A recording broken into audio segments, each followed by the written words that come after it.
अस्सलाम वालेकुम, welcome to Miskin learning. इस वीडियो में हम सीखेंगे क्या होते हैं होमोफोन्स और homographs. Let's get started. Homophones, हम आवाज अल्फाज। There are words that have the same pronunciation but differ in spelling and meaning. They are called homophones. ऐसे अल्फाज जिनका तलफ़ुज़ सेम होता है, एक जैसा होता है, लेकिन उनकी जो स्पेलिंग होती है और उनका जो मतलब होता है, मीनिंग होता है, वो अलग होता है। ऐसे अल्फाजों को हम कहते हैं होमोफोन्स। ये जो वर्ड है होमोफोन, ये आता है ग्रीक ज़बान से, जिसमें होमो का मतलब होता है सेम, एक जैसा, और फोन का मतलब होता है वॉइस, आवाज़। पहली मिसाल, सन। दो अलग अलग अल्फाज हैं लेकिन उनकी आवाज बिल्कुल एक जैसी है। SUN सन, ये क्या है? ये है सूरज। क्या है? सूरज, SUN सन। और जो दूसरा सन है SON सन, इसका क्या मतलब है? बेटा।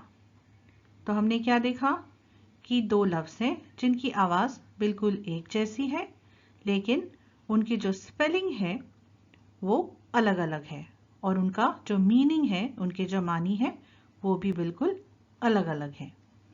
अब दूसरी मिसाल देखते हैं। ये क्या है? डियर। पहली तस्वीर किस चीज की है? एक माँ और बच्चे की। डियर का क्या मतलब होता है? अजीज, प्यारा। बच्चा जो है वो माँ को प्यारा है। The child is dear to its mother. दूसरी तस्वीर क्या है? ये है DEER वाला डियर, यानी हिरन। थर्ड एग्जाम्पल, इन दोनों वर्ड्स को कैसे प्रोनाउंस करते हैं? नो। पहला जो वर्ड है वो है KNOW, यानी जानना, और इसे प्रोनाउंस कैसे करते हैं? नो।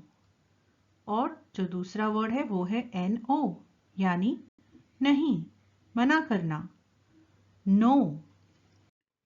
अब हम कुछ इंटरेस्टिंग वर्ड्स देखते हैं जिनकी शुरुआत होती है के से। ये ऐसे अल्फाज हैं जिसमें के की आवाज खामोश होती है, साइलेंट होती है, और जब ये के निकल जाता है तो कोई और ही अल्फाज बन जाते हैं। इस टेबल में हमने सारे वर्ड्स के मीनिंग्स प्रोवाइड किए हैं। अब हम बारी बारी इन्हें पढ़ेंगे। ध्यान में रखिए कि के साथ और के बगैर दोनों की आवाज बिल्कुल एक जैसी है। नॉट, नाइट, निट, न्यू और नॉक। साइलेंट लेटर के का वीडियो आप यहाँ पर दी गई लिंक को क्लिक करके देख सकते हैं। होमोफोन्स के अलावा और भी ऐसे कई अल्फाज हैं जहाँ पर के खामोश होता है या साइलेंट होता है। होमोग्राफ्स, हम इमला अल्फाज। When two or more words have the same spelling and may or may not have the same pronunciation but have different meanings in different situations. जब दो या उससे ज़्यादा अल्फाज उनकी स्पेलिंग सेम होती है, उनकी आवाज़ एक जैसी भी हो सकती है या अलग भी हो सकती है, और उनका जो मतलब होता है, जो उनका मीनिंग होता है, वो मौके के हिसाब से, अलग अलग सिचुएशन के हिसाब से बदल जाता है। ऐसे अल्फाजों को कहते हैं होमोग्राफ्स। ये भी ग्रीक ज़बान से ही आता है।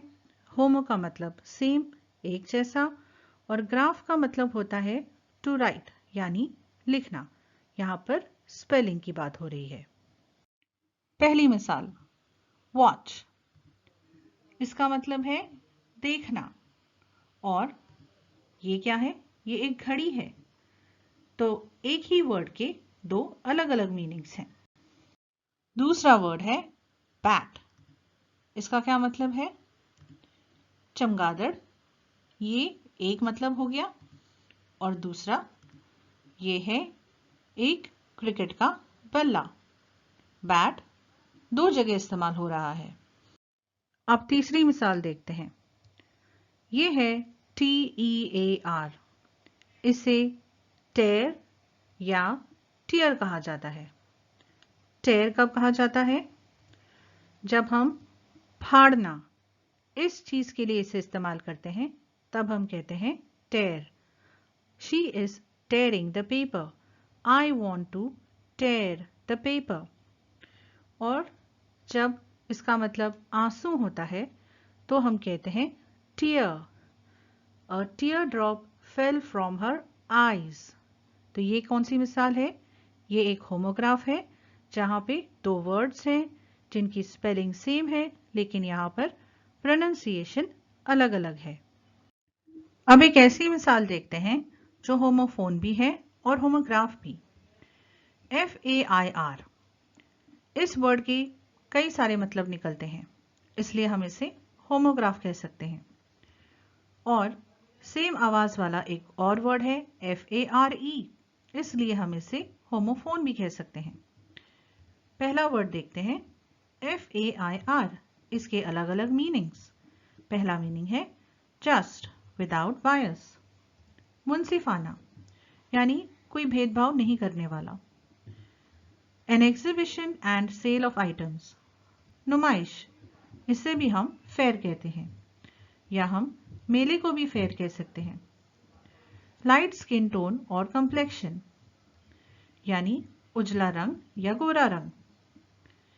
अब FARE फेयर को देखते हैं। इसका पहला मतलब है मनी पेड फॉर ट्रांसपोर्ट, यानी किराए के पैसे, जैसे कि बस का किराया, बस फेयर, ट्रेन फेयर। और दूसरा मतलब है परफॉर्मेंस, यानी कारकर्दगी, जैसे हम कह सकते हैं He did not fare well in his exam। मतलब उसने अपने एग्जाम में अच्छा परफॉर्मेंस नहीं दिया। जो अल्फाज होमोफोन या होमोग्राफ होते हैं उन्हें हम होमोनिम कहते हैं। चलिए अब कुछ प्रैक्टिस हो जाए। कुछ और अल्फाज देखते हैं जो होमोफोन्स हैं। फर्स्ट वर्ड है ब्लू। BLUE ब्लू, यानी ये क्या है? ये एक रंग है। और BLEW ब्लू, ये ब्लो का पास्ट टेंस है। ब्लो करना यानी किसी चीज में हवा भरना। दूसरा वर्ड है बेर।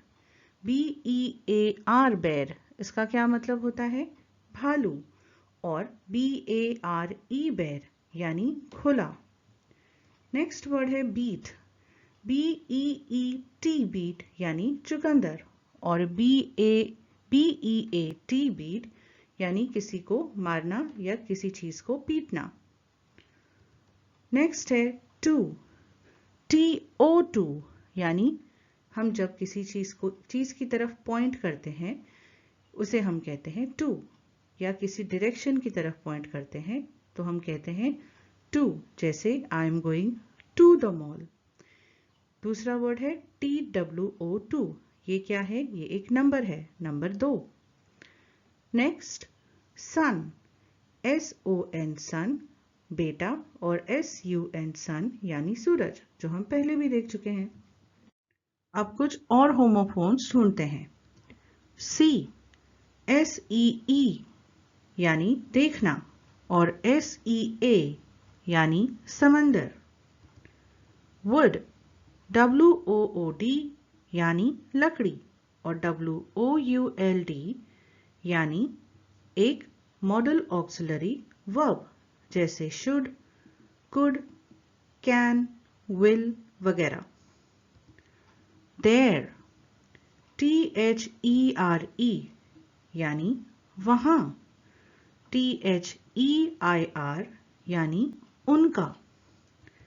सीन। SCENE यानी मंजर। SEEN यानी देखना, पास्ट टेंस में, जैसे I have seen the movie, मैंने ये मूवी देख ली है। वन। WON ये है विन का पास्ट टेंस, जीत लेना। और ONE1 यानी नंबर 1। आई, EYEI यानी आंख और आई यानी मैं। पीस, PEACE यानी सुकून, PIECE यानी टुकड़ा। थ्रू, THREW ये है थ्रो यानी फेंकना, उसका पास्ट टेंस। और THROUGH यानी किसी चीज से गुजरना। I went through the woods, मैं जंगल से गुजरती हुई गई। Hence, HENCE hence यानी इसलिए और HENS यानी मुर्गियां। Not, KNOT not यानी घाट, NOT not यानी नहीं। चलिए अब हम होमोग्राफ्स देखते हैं। होमोग्राफ्स क्या है? वो अल्फाज जिनकी स्पेलिंग सेम होती है, आवाज भी सेम होती है, लेकिन मीनिंग अलग अलग होता है। He saw his two brothers. उसने अपने 2 भाइयों को देखा। यहां पर कौन सा वर्ड है जिसे हमने मार्क किया है? सॉ। इस सॉ का यहां पर क्या मतलब होता है? सॉ मीन्स टू सी।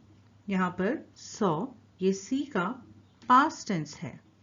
उसने अपने 2 भाइयों को देखा।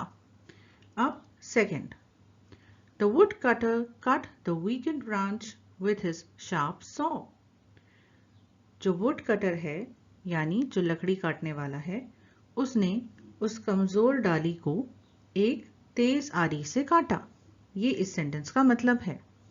तो यहां पर जो सॉ है उसका मतलब है something sharp used to cut objects, कोई तेज चीज जो चीजों को काटने के लिए इस्तेमाल होती है, यानी आरी। चलिए कुछ होमोग्राफ्स की एक्सरसाइज करते हैं। होमोग्राफ्स क्या होते हैं? वो अल्फाज जिनकी स्पेलिंग भी सेम होती है और आवाज भी सेम होती है, लेकिन सिचुएशन के हिसाब से, मौके के हिसाब से उसका जो मतलब होता है वो अलग अलग होता है। जैसे हम अब कुछ अलग अलग सिचुएशंस देखेंगे। पहला sentence, he saw his 2 brothers. यहां सॉ का क्या मतलब है? टू सी, उसका पास्ट टेंस। उसने अपने 2 भाइयों को देखा। दूसरा sentence, the wood cutter cut the weakened branch with his sharp saw. यहां सॉ का क्या मतलब है? Something sharp used to cut objects, कोई ऐसी शार्प चीज, तेज चीज जिससे चीजों को काट सकते हैं, यानी एक आरी। सॉ आरी को कहते हैं। जो लकड़ी काटने वाला है उसने कमजोर डाली को अपनी तेज आरी से काटा। The bird injured his wings. यहां पर विंग्स का क्या मतलब है? Wings mean part of a bird that helps in flying. वो कौन सा हिस्सा होता है जो एक पंछी को, एक परिंदे को उड़ने के लिए मदद करता है? पर या पंख। The bird injured his wings यानी उस परिंदे के जो पर हैं वो जख्मी हो गए थे। He lives in the sea wing of the building. यहां पर विंग का क्या मतलब है? पार्ट और सेक्शन ऑफ अ बिल्डिंग। जैसे सोसाइटी में जो अलग अलग बिल्डिंग्स होती हैं उनमें भी विंग्स होते हैं, A wing, B wing, C wing वगैरह। He lives in the sea wing of the building. वो बिल्डिंग के सी हिस्से में रहता है। तीसरा वर्ड है land. The aeroplane will land at 9 p.m. sharp. यहां पर लैंड का क्या मतलब है? To bring the aeroplane down on the ground. जब प्लेन जमीन पर उतरता है तो हम क्या कहते हैं? प्लेन लैंड हो रहा है। The aeroplane will land at 9 p.m. sharp. Aeroplane ठीक 9 बजे लैंड करेगा। He owns 10 acre of land. यहां लैंड का क्या मतलब है? A part of the ground, यानी जमीन का एक टुकड़ा या हिस्सा। तो he owns 10 acre of land यानी वो 10 एकड़ जमीन का मालिक है। The head of the institution was on leave. यहाँ head का क्या मतलब है? Leader और principal of a school or institution.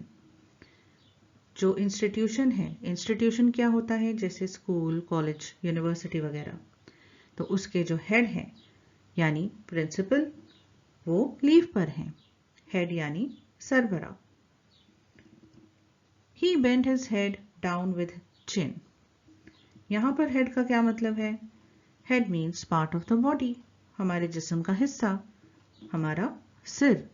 He bent his head down with chin. उसने अपने सर को नीचे की तरफ, ठुड्डी की तरफ झुकाया। हमने यहाँ पर कुछ कॉमन होमोफोन्स को लिस्ट किया है जो आमतौर पर इस्तेमाल होते हैं। हमने 3 टेबल्स में ये होमोफोन्स दिए हैं। ये है टेबल 1, ये है टेबल 2 और ये है टेबल 3। अगर इनमें से किसी वर्ड का मतलब आपको नहीं पता है, आप मीनिंग जानना चाहते हैं, तो प्लीज़ हमें कमेंट सेक्शन में ज़रूर पूछिए। और यहाँ हमने लिस्ट किया है कॉमन होमोग्राफ्स, आमतौर पर इस्तेमाल होने वाले होमोग्राफ्स। अगर आपको इनके भी मतलब जानने हैं तो हमें कमेंट सेक्शन में ज़रूर पूछिए। फ्रेंड्स, अगर आपको कोई डाउट्स हैं या आप कुछ और इन्फॉर्मेशन चाहते हैं तो प्लीज़ कमेंट सेक्शन में ज़रूर मेंशन करिए। वीडियो अगर आपको पसंद आया है तो प्लीज़ इसे लाइक करिए और अपने फ्रेंड्स के साथ शेयर करिए और ऐसे और वीडियोस के लिए हमारे चैनल को सब्सक्राइब करिए। Thank you.